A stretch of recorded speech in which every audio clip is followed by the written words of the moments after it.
If you want to insert your SIM card to Motorola Signature, then we need to take a look at the bottom of the phone. Over here we have our SIM tray, and there's also the SIM tray hole.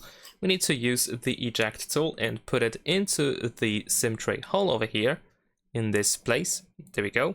Of course, your eject tool can be found inside the box of the phone, but once you put it in, just push it down with a little bit of force to make the SIM tray slightly pop out like this. Now we can remove it with our finger or fingernails.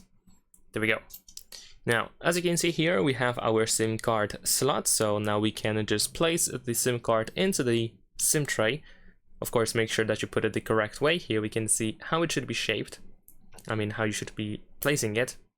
There we go. It should go in quite easily. You should also hear a little click once you do that, and the SIM card should not stick out of the SIM tray. So once that is done, we can just put it into the phone, just like that, slide it down into the phone, and make sure that it doesn't stick out. That is pretty much it. Leave a like and subscribe.